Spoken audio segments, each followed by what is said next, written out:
When Karen and her entitled friends invaded my backyard like they owned it, I smiled and let them stay. Little did they know, I'd already called someone who would make sure the whole neighborhood would see them in blue, and it wasn't the color they were expecting. Sometimes the sweetest revenge comes gift-wrapped in handcuffs.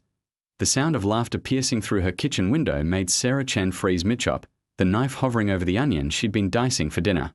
It wasn't the warm kind of laughter that drifted over from neighborhood barbecues or children playing in yards. This was sharp, entitled, and coming from somewhere it absolutely shouldn't be. Her backyard. Sarah wiped her hands on her apron and moved to the window, pushing aside the sheer curtains. What she saw made her blood pressure spike instantly. 4 women had made themselves completely a home on her meticulously maintained lawn, their designer handbags scattered across her freshly planted flower beds, their stilettos digging holes into the grass she'd spent weeks nursing back to health after the harsh winter day. The center of the group sat Karen Middleton, the self-appointed queen of Maple Ridge Drive, her platinum blonde hair perfectly coiffed despite the humid August evening. Karen was holding court on Sarah's handcrafted garden bench, the one her grandfather had built by hand 60 years ago, gesturing wildly with a glass of what looked suspiciously like Sarah's own wine. I mean, honestly, Karen's voice carried clearly through the open window. Some people have no sense of community spirit. If you have a beautiful backyard, you should share it. It's not like she even uses this space properly. Sarah's jaw clenched. She'd moved to this quiet suburban neighborhood 3 years ago after her divorce, seeking peace and a fresh start. She'd poured her heart and soul into transforming the neglected yard into her personal sanctuary, installing the koi pond, planting the Japanese maple, creating the meditation corner with river stones she'd collected from her childhood home in Oregon. Karen, are you sure we should be back here?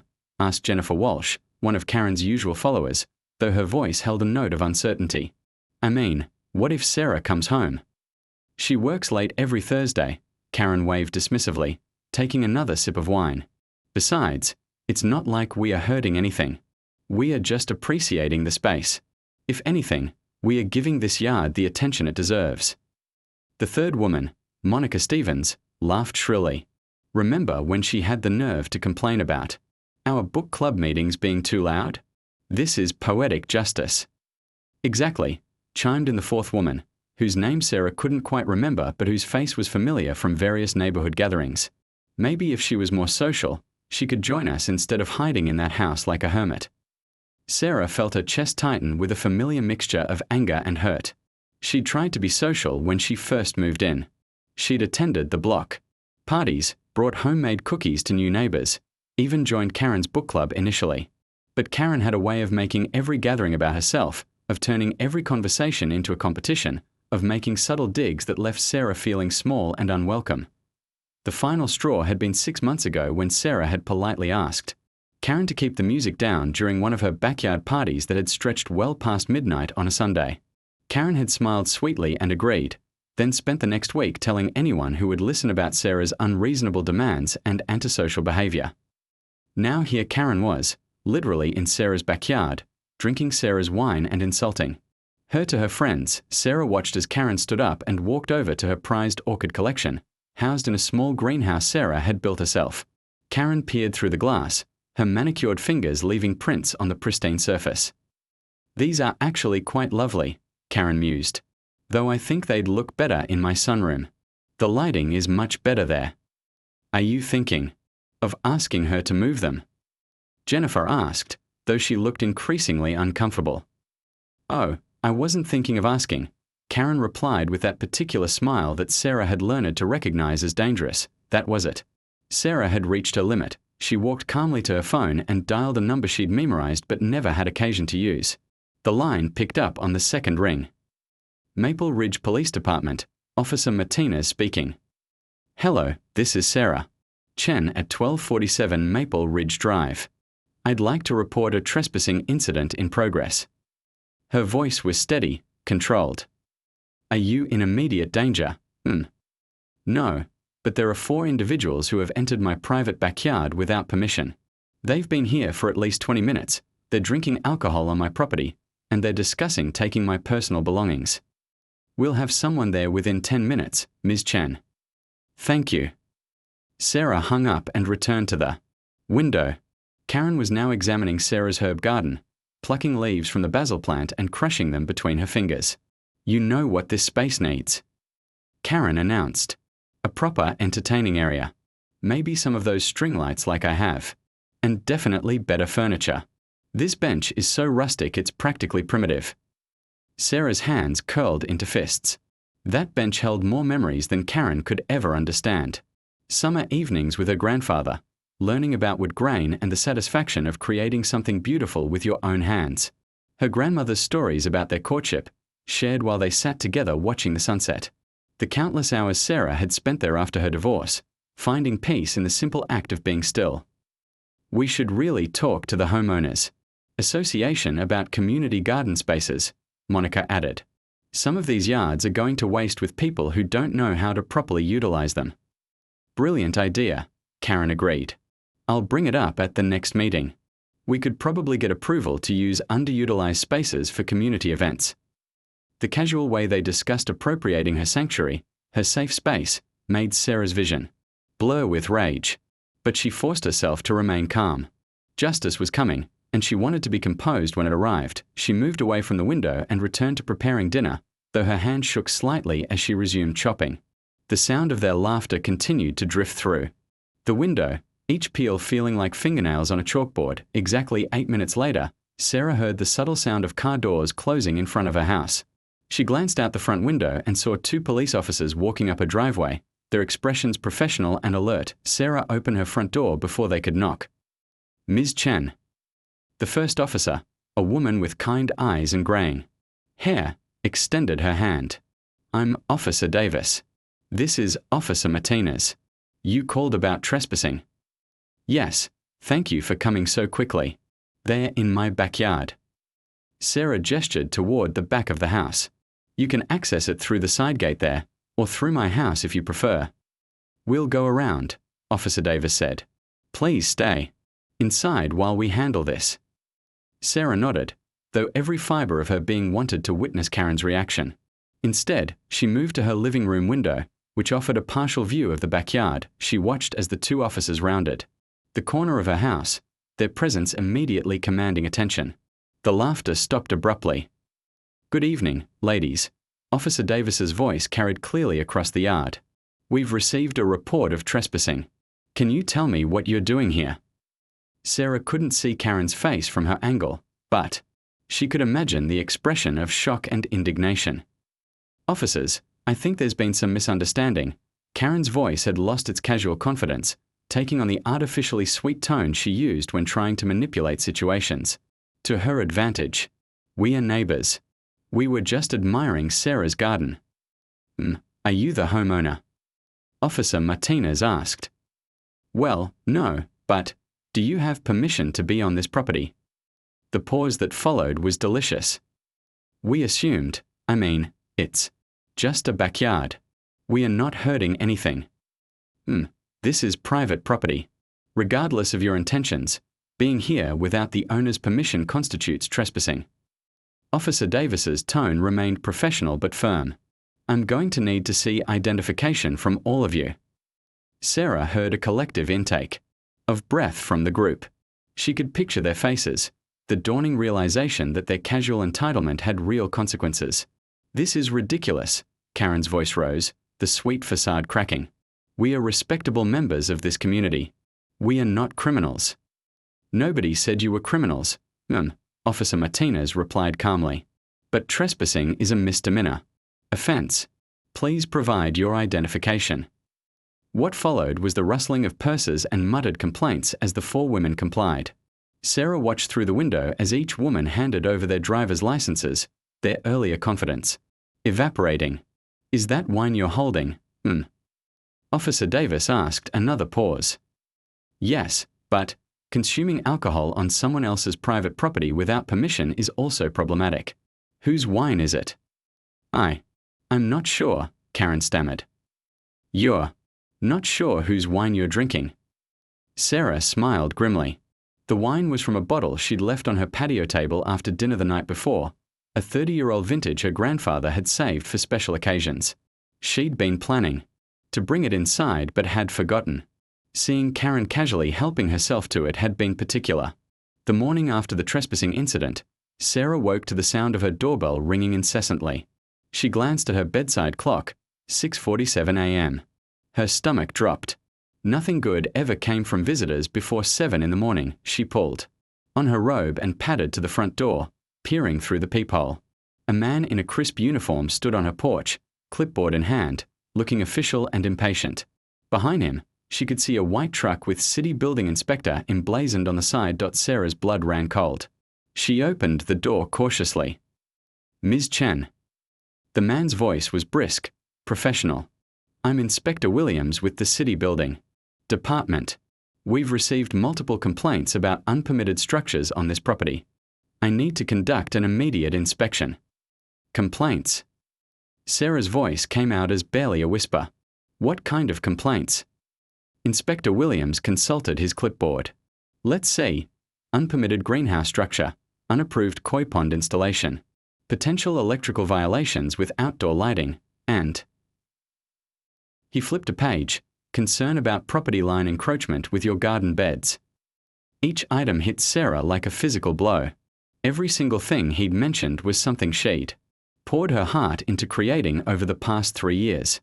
The greenhouse she'd built herself after watching countless YouTube tutorials. The koi pond she'd saved for 2 years to afford. The lighting she'd carefully installed to highlight her Japanese maple. "I wasn't aware I needed permits for..." Sarah began, but Inspector Williams was already walking around the side of her house. Any permanent structure requires permits. Any electrical work requires permits. Any landscaping that might affect drainage or property lines requires permits." His tone suggested he'd had this conversation many times before. "I need to see your backyard now." Sarah followed him, her mind racing. 3 years ago, when she'd started these projects, she'd been a grieving divorcee trying to rebuild her life. She'd researched costs and techniques, but permits hadn't even occurred to her. The greenhouse kit had come with assembly instructions. The koi pond company had handled the installation. The lighting had seemed like simple garden decoration. Inspector Williams was already taking photographs of her greenhouse, measuring its dimensions with a laser device. "This is definitely over the size limit for exempt structures. Do you have electrical running to it?"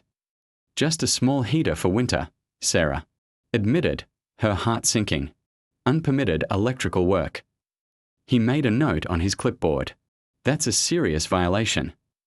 As he moved around her backyard, documenting every feature she'd lovingly created, Sarah felt like she was watching her sanctuary being dissected.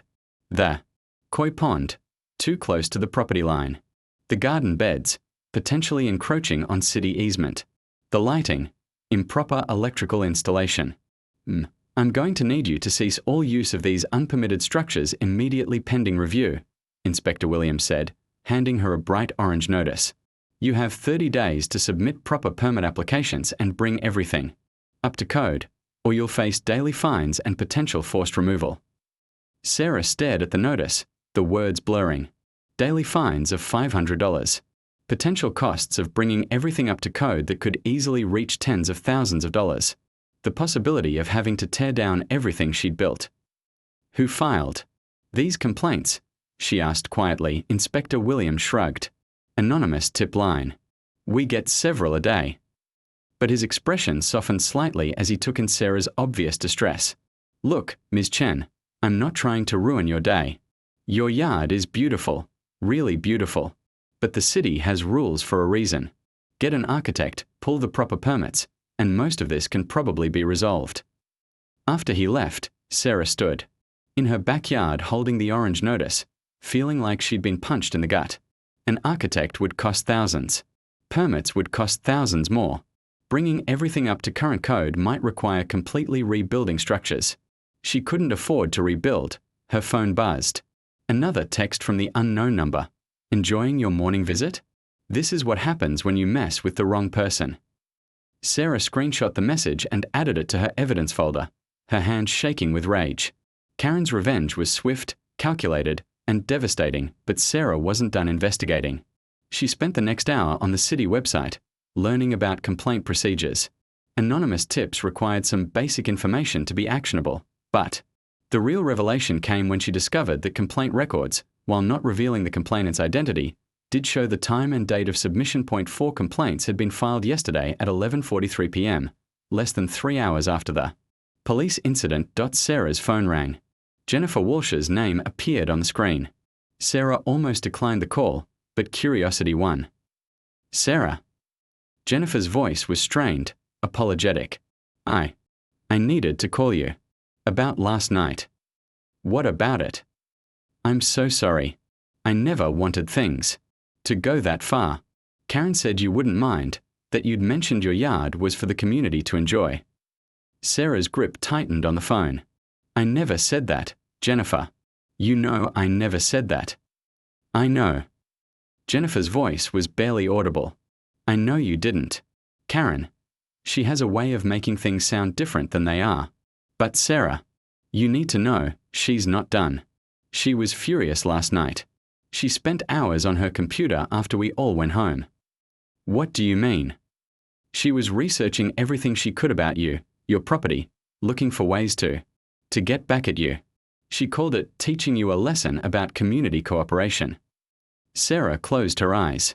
The building inspector was here this morning. Oh God. Jennifer's voice cracked. Sarah, I'm so sorry. I never thought. I mean, your yard is beautiful.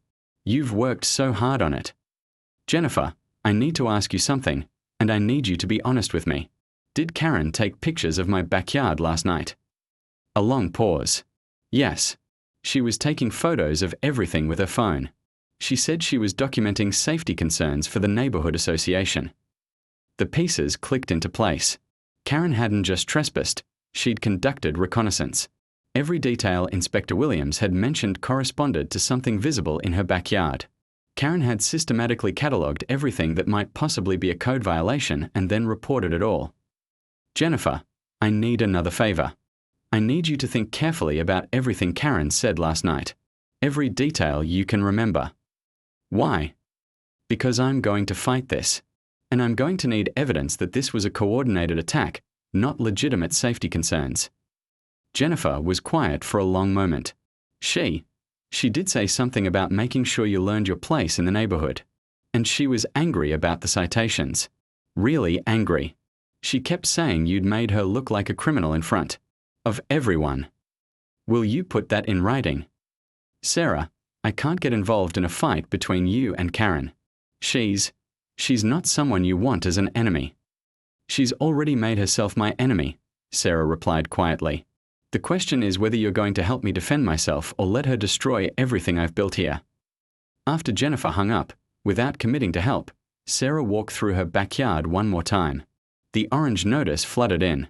The morning breeze, taped to her greenhouse door like a scarlet letter. Her koi swam peacefully in their pond, unaware that their home might be bulldozed.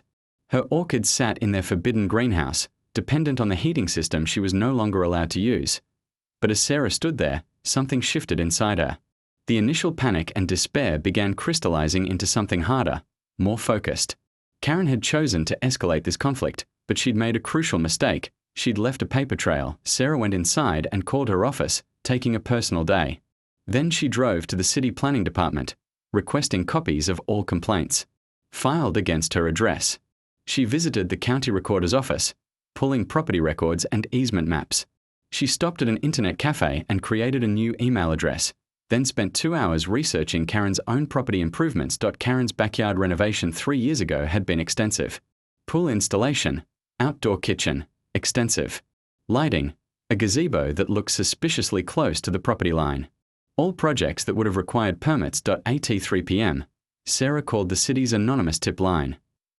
I'd like to report several potential building code violations, she said. Calmly. The property at 1251 Maple Ridge Drive appears to have unpermitted structures including a gazebo that may violate setback requirements, extensive electrical work for outdoor lighting, and a pool installation that may not have proper permits. She provided every detail she'd observed during the handful of neighborhood gatherings she'd attended at Karen's house. The gazebo that Karen had been so proud of, built without permits during Sarah's first summer in the neighborhood.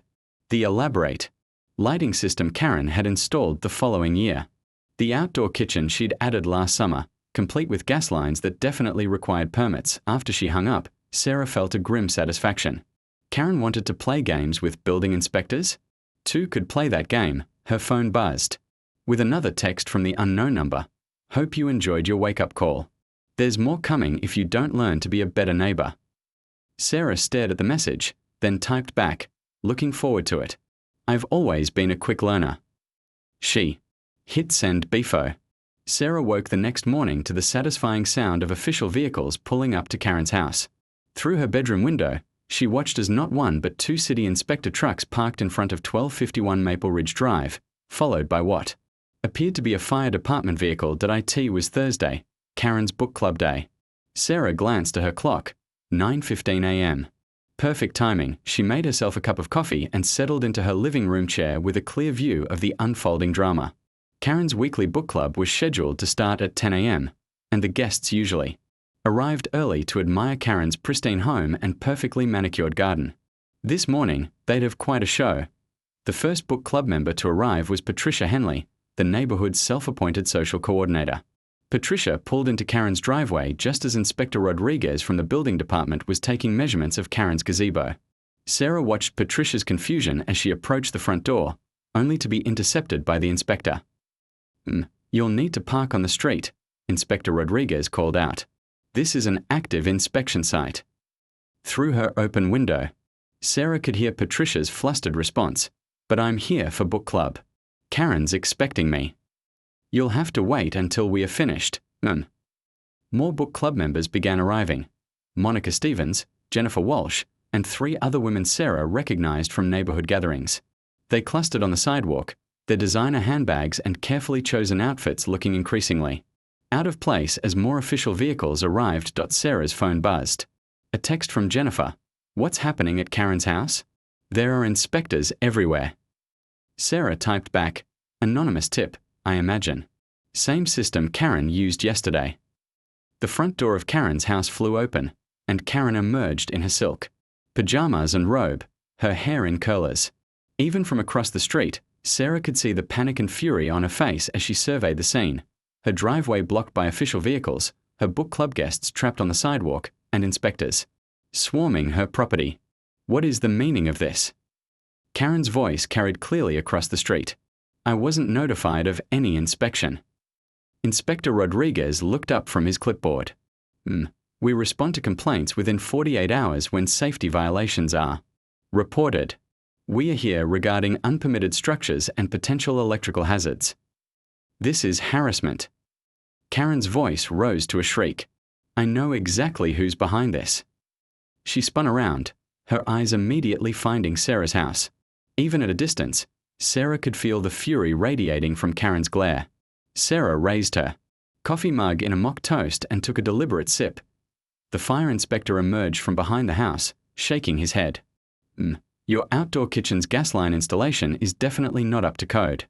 I'm seeing multiple violations that pose serious safety risks.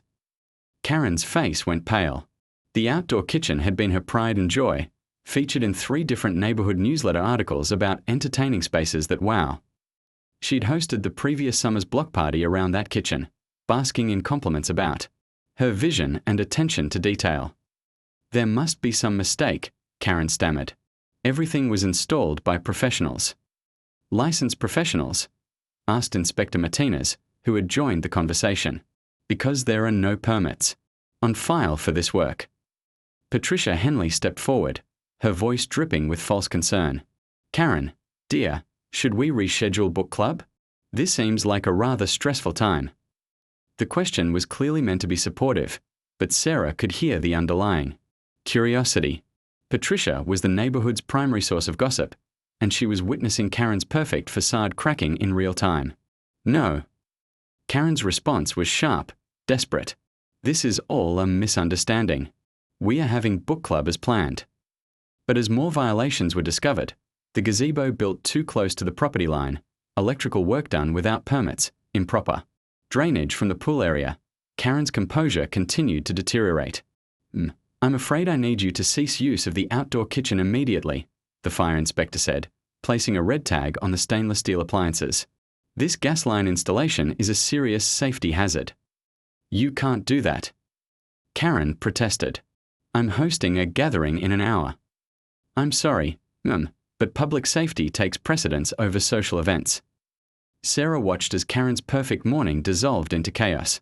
The book club members huddled together on the sidewalk, whispering among themselves as they watched their host argue with city officials in her pajamas. Karen's carefully cultivated image as the neighborhood's sophisticated hostess was crumbling. With each new violation discovered, Jennifer Walsh caught Sarah's eye from across the street and mouthed, "I'm sorry," before quickly looking away. At least one of Karen's friends was beginning to understand the connection between yesterday's trespassing incident and today's inspection visit. The gazebo inspection was particularly damaging. Not only was it built without permits, but it encroached 18 inches into the required setback from the property line. Ironically, the same violation Karen had tried to pin on Sarah's garden beds. "This structure will need to be moved or torn down," Inspector Rodriguez informed Karen, who was now visibly shaking with rage and humiliation. "This is a targeted attack," Karen shouted, loud enough for the entire neighborhood to hear. "That woman across the street is trying to destroy my property because she's jealous of my success." Several neighbors had come out to investigate the commotion, including the Johnson family from next door and Mrs. Rodriguez from across the street. Karen's public meltdown was becoming the kind of neighborhood spectacle that would be discussed. For months, Inspector Rodriguez maintained his professional demeanor. "We respond to all complaints equally. If you believe this report was filed maliciously, you can file a complaint with the city attorney's office. However, the violations we've documented are legitimate safety concerns that require immediate attention." Sarah's phone rang. Karen's name appeared on the screen. Sarah declined the call. It rang again immediately. Again, Sarah declined, the third time, Sarah answered. "You vindictive bitch." Karen's voice was raw with fury. "I know this was you." "Karen," Sarah replied calmly, "I'm just a woman drinking coffee in her own kitchen, watching my neighbors deal with building inspectors. Much like you were yesterday, except you were trespassing in my backyard at the time. This isn't over. You have no idea what you've started. Actually, I think you started it when you decided to use my property as your personal entertainment venue. I'm just following your example of civic responsibility by reporting safety concerns to the appropriate authorities." Karen hung up with such force that Sarah could hear the crack of plastic breaking. Through her window, Sarah watched as the book club members finally gave up waiting and began to disperse. Patricia Henley was already on her phone, undoubtedly, spreading the news of Karen's inspection drama throughout the neighborhood network. Monica Stevens looked mortified, clearly understanding that her association with yesterday's trespassing incident had now been publicly linked to today's retaliation. The inspectors continued their work for another hour, documenting violations and issuing citations. By the time they finished, Karen had received notice of 8 separate code violations, with potential fines that could easily reach $15,000 if not addressed within 30 days. The red tags on her outdoor kitchen were visible from the street, advertising her violations to every passing neighbor. The gazebo she'd been so proud of was marked with orange tape, declaring it an illegal structure pending removal or modification. As the last inspector truck pulled away, Sarah watched Karen standing in her driveway in her silk pajamas, surveying the destruction of her perfect morning and her carefully maintained reputation. Her book club was cancelled. Her outdoor kitchen was condemned. Her gazebo was marked for demolition, and the entire neighborhood had witnessed her public humiliation. Sarah's phone buzzed with a text from an unknown number, a different one than before. This was brilliant. Karen had it coming. A friend, more texts followed from various numbers, about time someone stood up to her. "We all saw what she did to your yard. Good for you. She's been bullying this neighborhood for years." Sarah realized that Karen's behavior hadn't gone unnoticed by other neighbors. People had been watching, waiting for someone to finally push back against Karen's entitled behavior. Sarah had inadvertently become the catalyst for a neighborhood uprising against the woman who had appointed herself their queen. But Karen wasn't finished. As Sarah watched, Karen disappeared into her house and emerged 10 minutes later, fully dressed and carrying a manila folder. She marched across the street. With the determination of someone who had nothing left to lose, Sarah opened her door before Karen could knock. "We need to talk," Karen said, her voice tight with barely controlled rage. "No, we don't," Sarah replied. "We need you to stay off my property. Permanently. You want to play games." Karen held up the manila folder. "I have friends at the city planning office. I have 3 years of documentation about every project you've done on this property. Yesterday was just the beginning. Sarah smiled. Karen, you just spent the morning learning what happens when building inspectors take a close look at unpermitted work. Are you really threatening to invite them back for a more thorough investigation of? 3 days passed in deceptive quiet. Sarah almost allowed herself to believe that Karen had finally learned her lesson and would retreat gracefully from their escalating conflict. She should have known better. Saturday morning arrived with the piercing wail of sirens. Sarah bolted upright in bed, her heart racing as the sound grew closer and closer until it seemed to stop directly outside her house. She threw on her robe and rushed to the front window, her stomach dropping at the sight that greeted her. 2 fire trucks, an ambulance, and 3 police cars were parked in front of her home. Firefighters in full gear were already connecting hoses, while paramedics were unloading equipment from their vehicle. The entire street had come alive with flashing red and blue lights. Fire department. A voice boomed from her front porch, followed by heavy pounding on her door. We have reports of a gas leak emergency. Sarah's mind reeled as she fumbled with the locks. Gas leak. She didn't smell gas.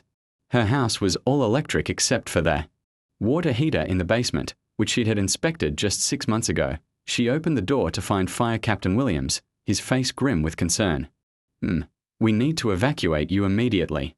We have reports of a dangerous gas leak from your property that's threatening the entire block. I don't understand, Sarah stammered. I don't smell gas, and most of my house is electric. Gas leaks can be odorless in certain conditions, Captain Williams interrupted. We need you to exit the premises now while we investigate. As Sarah was escorted to the sidewalk, she saw neighbors emerging from their homes, some already dressed, others in pajamas and robes. The entire block was being evacuated as a precaution. Children were crying, elderly neighbors looked confused and frightened, and everyone was staring at Sarah's house as the apparent source of danger. Mrs. Rodriguez approached her, concern etched on her weathered face. Sarah, dear, are you all right? What happened? I don't know, Sarah replied honestly. They said there's a gas leak, but I don't understand how.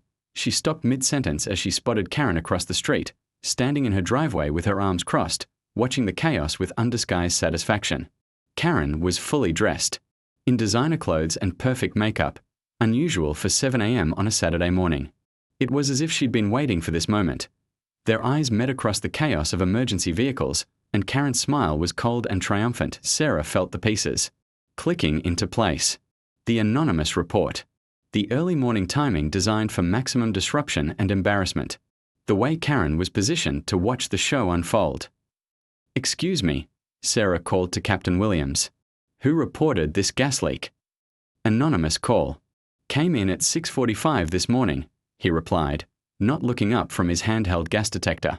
Caller reported smelling gas and seeing suspicious vapor coming from your backyard area. Suspicious vapor.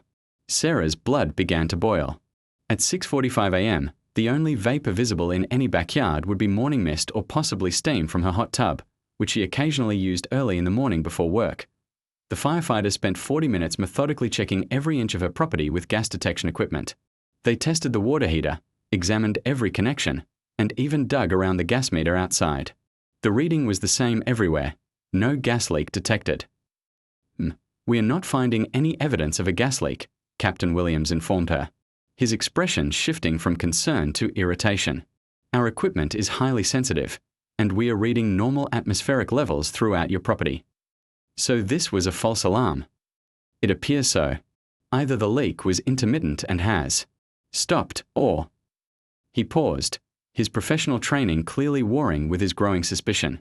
Or the report was inaccurate. The evacuation was lifted, and neighbors began returning to their homes. But the damage was done. Sarah had become the woman whose house had triggered a neighborhood emergency evacuation on a Saturday morning. The story would spread, grow, and be retold with embellishments for months. As the emergency vehicles pulled away, Sarah walked over to where Karen was still standing. In her driveway. Enjoying the show? Sarah asked quietly. Karen's smile was razor-sharp. I have no idea what you mean. I'm just concerned about neighborhood safety, like any responsible citizen.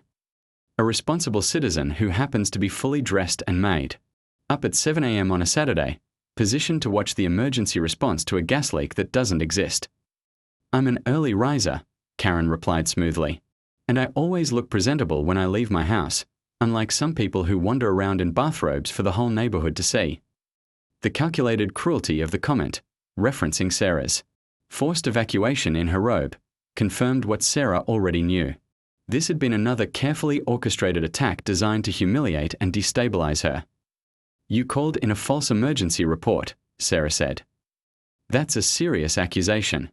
I hope you have proof. Sarah stared at Karen for a long moment, recognizing the trap. Karen was gambling that Sarah couldn't prove the false report, and she was probably right. Anonymous emergency calls were designed to protect legitimate reporters, and even if Sarah could somehow trace the call to Karen, proving malicious intent would be nearly impossible. But Karen had made a crucial mistake in her escalation strategy. She'd moved from property disputes into the realm of emergency services abuse, which carried much more serious consequences. You're right, Sarah said finally. I don't have proof, but I do have pattern documentation. Pattern documentation. 3 days ago, you trespassed on my property with witnesses. 2 days ago, I received anonymous building code complaints that perfectly matched photos you took during that trespass. Yesterday, you threatened escalation when your own violations were discovered. Today, I have an anonymous emergency call that forces me into public humiliation. That's a clear pattern of harassment escalation. Karen's confidence flickered slightly. You can't prove any connection. I don't have to prove it in court to make your life very unpleasant, Sarah interrupted. I can report the pattern to police. I can share the documentation with every neighbor. I can make sure everyone knows that befriending you comes with the risk of becoming your next target when you decide they've crossed you. You wouldn't dare. Karen, you just forced the entire block to evacuate their homes on a Saturday morning because you're having a tantrum about building permits. How much credibility do you think you have left? Sarah could see the calculation happening behind Karen's eyes. The neighborhood dynamics had already shifted after the building inspection incident. Several book club members had quietly distanced themselves from Karen, unwilling to risk becoming collateral damage in her war with Sarah. A public harassment campaign would further isolate Karen and potentially turn the entire neighborhood against her. This is ridiculous, Karen said, but her voice lacked its usual authority. You're being paranoid. Maybe, but paranoid people keep very detailed records. Sarah pulled out her phone and held it up. Time-stamped photos of you watching the emergency response. Screenshots of every threatening message. Witness statements about your trespassing. Documentation of the timeline between your building inspection and mine. Want to see how it all looks laid out in chronological order? Karen's face went pale as she realized Sarah had been systematically building a harassment case against her. What do you want? Karen asked quietly. I want you to leave me. Alone. Completely. No more anonymous reports. No more threats. No more discussing me with neighbors. No more attempts to undermine or embarrass me. And if I don't? Sarah smiled coldly. Then I'll show you what real escalation looks like. Because unlike you, I don't make empty threats. She turned and walked back toward her house, but Karen's voice stopped her. You think you've won something here, but you don't understand how this neighborhood really works. I've been building relationships here for 8 years. You're a divorced loner who keeps to herself. When push comes to shove, people will choose the neighbor they know over the one who causes drama. Sarah looked back at Karen, who was standing alone in her driveway while red tags fluttered on her condemned property features. Karen, look around. Do you see anyone rushing to support you? Your book club dispersed when they realized associating with you might cost them their own homes. Your closest allies are avoiding you. You triggered a neighborhood emergency evacuation to get revenge on one person. If you think that makes you look like the reasonable party in this conflict, you're more delusional than I thought. As Sarah walked away, she heard Karen call after her, "This isn't over." "Yes, it is," Sarah replied without turning around. "You just don't know it yet." Inside her house, Sarah sat at her kitchen table and opened her laptop. She spent the next hour creating a comprehensive timeline of Karen's harassment campaign, complete with photos, screenshots, and witness information. Then she composed an email to the neighborhood association, the police non-emergency line, and the city attorney's office, documenting the pattern of escalating harassment. She didn't send any of the emails immediately. Instead, she saved them as drafts, ready to deploy if Karen made another move. Her phone buzzed with a text from Jennifer Walsh. "I saw the fire trucks this morning. Are you okay?" Sarah typed back, "False alarm. No gas leak found." Jennifer's response came quickly. "Karen was talking last night about how some people need to." Sarah got her answer on Tuesday evening. She was working late in her home office when she heard the distinctive sound of her koi pond's filtration system shutting down. The gentle hum that had become her evening soundtrack suddenly went silent. Concerned about her fish, Sarah grabbed a flashlight and headed to her backyard. What she found made her blood run cold. The electrical cord to her pond system had been severed cleanly, the cut ends lying in the damp grass like severed arteries. But that wasn't the worst of it. Her prized Japanese maple, the centerpiece of her garden that had taken 3 years to establish, was dying. Its leaves were brown and curling, and the soil around its base reeked with the unmistakable smell of bleach. Someone had poisoned her tree. Sarah's hand shook as she examined the damage by flashlight. This wasn't vandalism, born of teenage mischief or random malice. This was surgical, targeted destruction designed to hurt her in the most personal way possible. Someone who knew how much this garden meant to her had systematically attacked the elements she treasured most. She called the police immediately.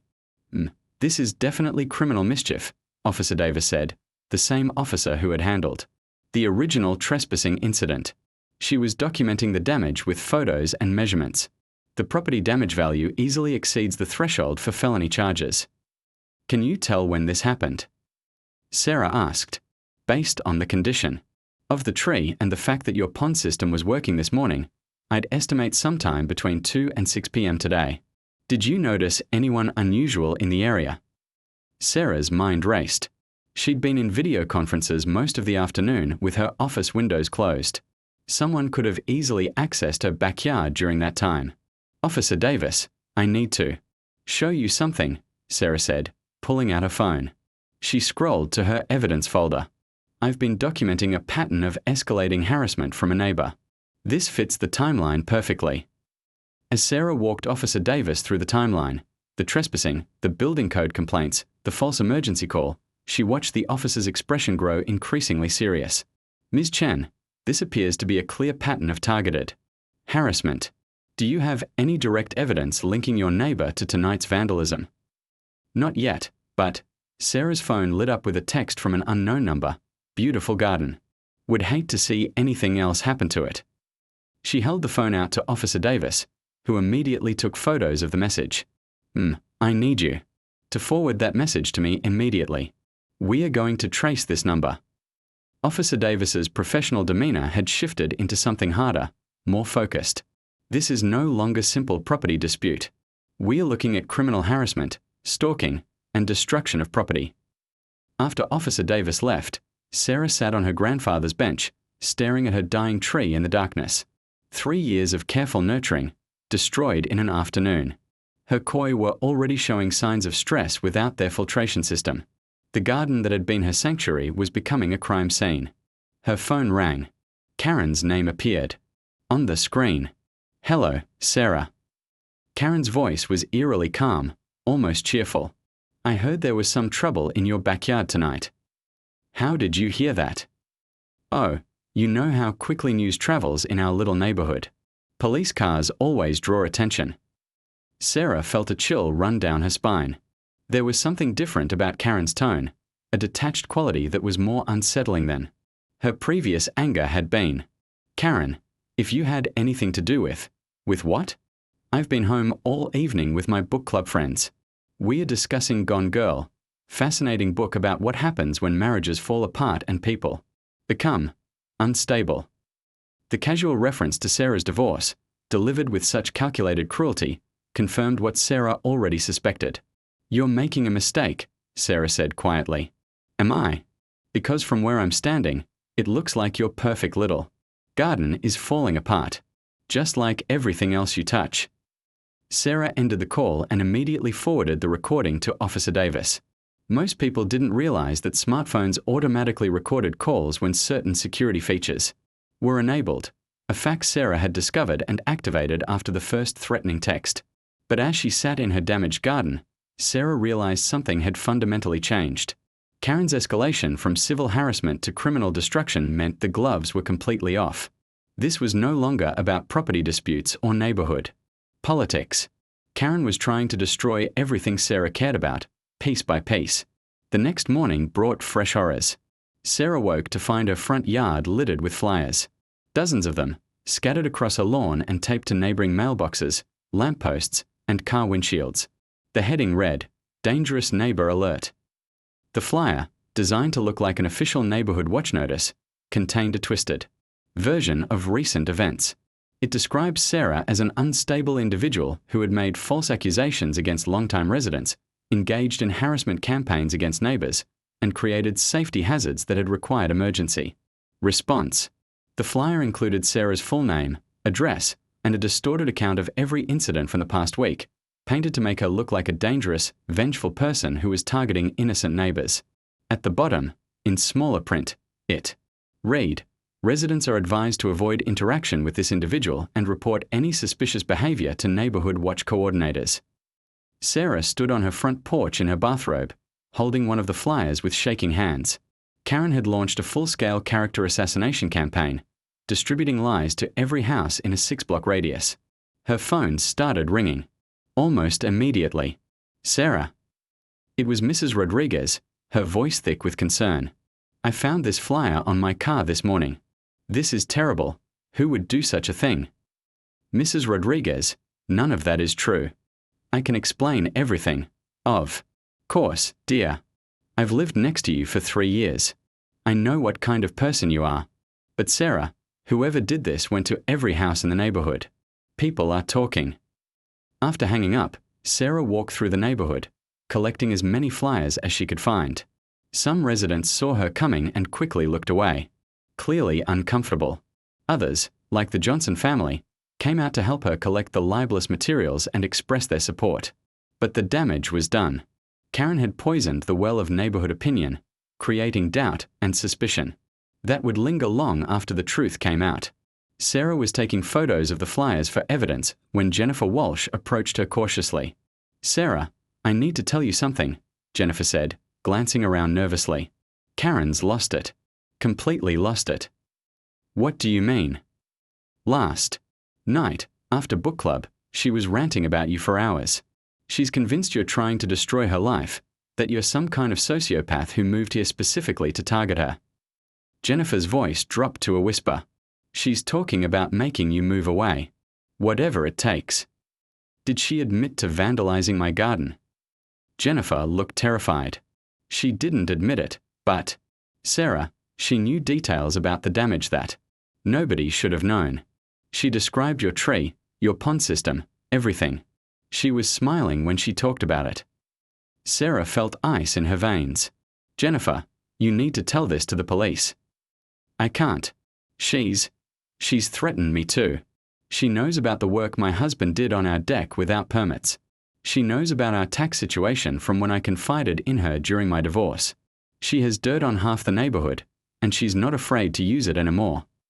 The scope of Karen's manipulation was becoming clear. She'd spent years collecting information about her neighbors' vulnerabilities, building a network of social control based on fear and secrets. Now that her own position was threatened, she was weaponizing that information. "She's planning something else," Jennifer continued. "Something bigger."